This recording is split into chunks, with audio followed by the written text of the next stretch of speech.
Far from Earth, on a moon covered in glowing forests and living networks, one wounded soldier found a new life, a new body, and a new family. But peace on Pandora never lasts. Avatar: The Way of Water takes the wonder of the first film and turns it into something more personal. This time the fight is not just about land or resources. It is about family, grief, and the terrifying truth that once war finds you, it keeps following until you either break or learn how to stand together. The story begins years after Jake Sully chose Pandora over Earth forever. He now lives fully as Navi with Neytiri, and together they have built a family inside the forest. They have three biological children: Netam, Lok, and Tuck. They also care for Kiri, the daughter born from Grace Augustine Avatar body after Grace died, and for Spider, a human boy left behind on Pandora when the surviving humans were forced to leave. To Jake and Neytiri, these children are their whole world. Jake still carries the instincts of a Marine, but now every lesson he teaches is about staying alive as a father, not winning as a soldier. For a while, peace seems possible. The Amatika people live in the forests again, and Jake helps lead them with Neytiri at his side. But then the humans return in force. This time they do not come as temporary miners, they come to stay. Earth is dying, and the Resources Development Administration now wants Pandora as a new world for human settlement. Their ships burn the forest as they land, turning once sacred ground into scorched earth. From the first moment, the scale is larger and more ruthless than before. Among the returning forces is an unexpected threat. Colonel Miles Quaritch is back, not as a human, but as a recombined avatar carrying his memories and personality. He is no longer the exact man who died, but he is close enough for the danger to feel immediate. Alongside him is a squad made up of other fallen soldiers brought back the same way. Their mission is specific. Find Jake Sully, destroy his resistance, and make sure he never becomes a symbol that can unite Pandora against the new human occupation. Quaritch quickly learns that Jake is not an easy target. Jake and the Amatikya use raids, ambushes, and sabotage to strike the new human supply lines, forcing the occupiers to spend energy defending themselves.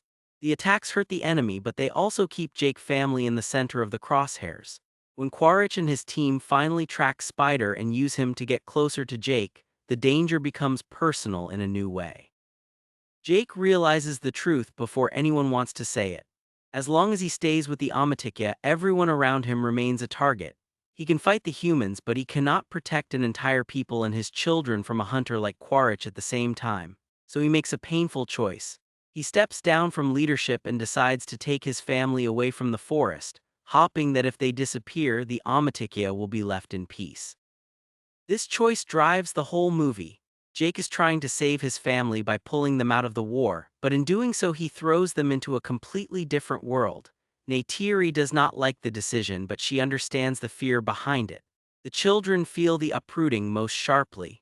They are leaving the only home they have ever known and heading into an environment none of them understand. The Sullys travel to the reef and seek refuge with the Metkayina clan, a people who live with the ocean the way the forest clans live with the trees. Their bodies are slightly different, built for water with stronger tails and wider forearms.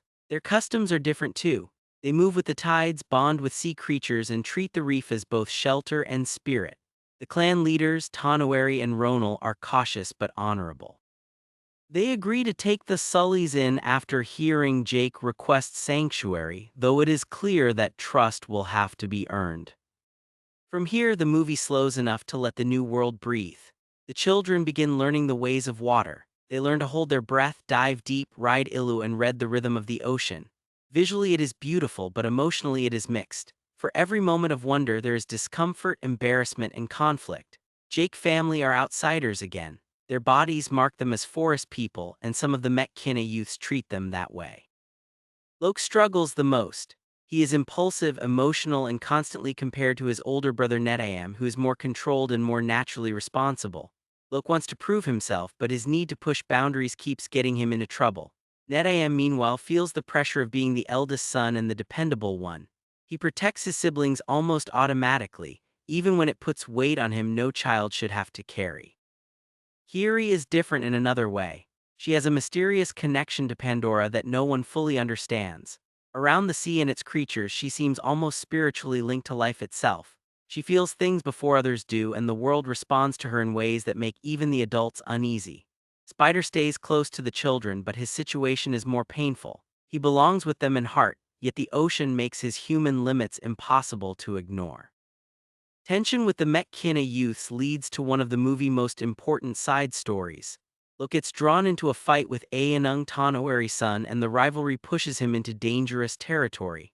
In a cruel attempt to embarrass him, Aonung and the others leave Loke stranded far out at sea. There Loke meets Payakan, a giant tulkun who lives apart from his own kind. The tulkun are not just animals to the Metkayina. They are intelligent beings treated with deep spiritual respect, almost like another people of the sea. Payakan is an outcast marked by violence in his past, and that shared loneliness creates an instant bond between him and Loke. This relationship becomes one of the emotional anchors of the film. Loke sees in Payakan what he feels in himself, the sense of being judged, misunderstood, and always slightly outside where he is supposed to belong. Through that friendship, Loke begins growing in a way no lecture from Jake could have forced. He finds courage, empathy, and a deeper sense of identity. But peace in the reef is always temporary because Quaritch is still hunting. He lets Spider stay with him long enough to learn the terrain and the culture, hoping to use the boy knowledge without fully understanding how conflicted Spider is.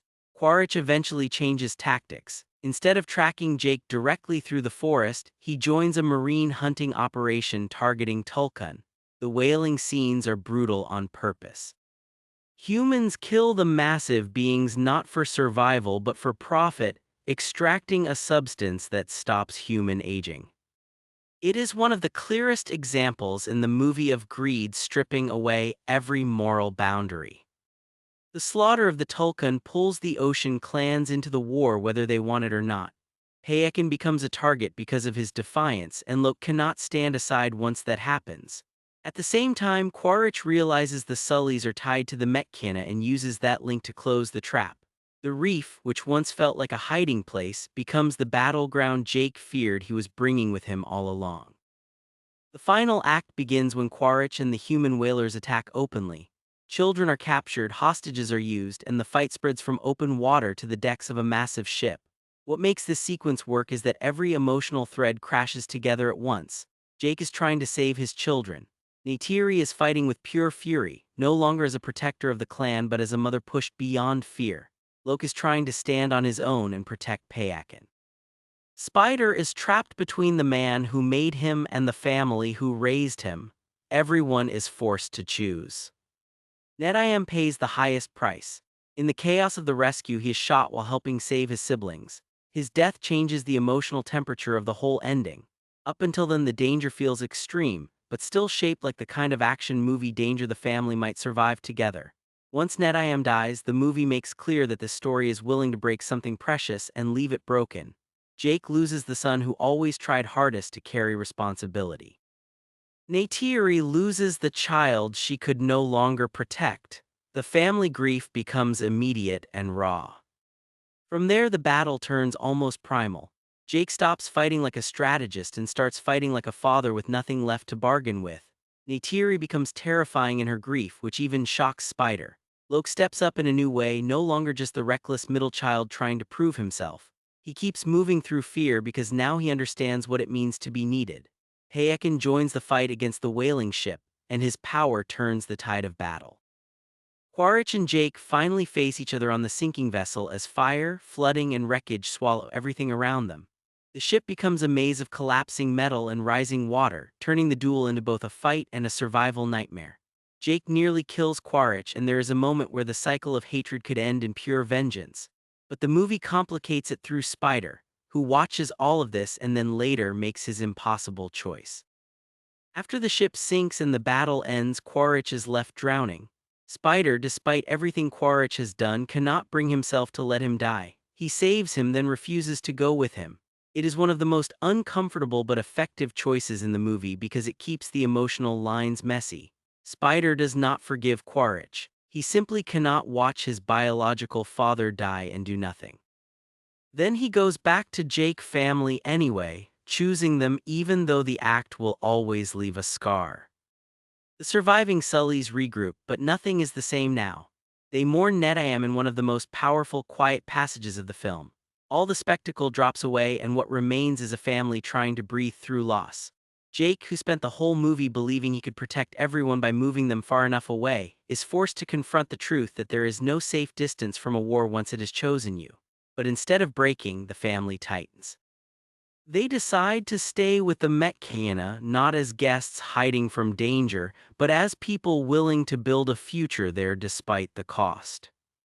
Kiri, Tuck, Spider, Neytiri, and Jake all end in different emotional places than where they started. Lok matures through pain and responsibility. Kiri grows even more mysterious, more deeply connected to Pandora than ever. Spider becomes more complicated, bound to the Sullys but changed by what he did. Neytiri carries rage and grief that have not fully settled. Jake finally begins to understand that being a father is not about controlling the battlefield. It is about standing with your family through whatever comes next. Avatar: The Way of Water works because it takes a world that was once about discovery and turns it into a story about belonging under pressure. The beauty of Pandora is still there, maybe even stronger, but now that beauty is tied to something more painful. The ocean is not just wonder. It is shelter, risk, memory, and mourning. The movie is larger than the first in scale, but more intimate in its emotional center. It asks what happens when the fight you thought you understood becomes about your children instead of your ideals. By the end, the story is no longer just about resisting invasion. It is about how families survive loss, how home can change shape without losing meaning, and how love can keep moving even after it has been wounded. And when Jake says the Sullys stay together, it no longer sounds like a slogan. It sounds like the only thing holding the world in place.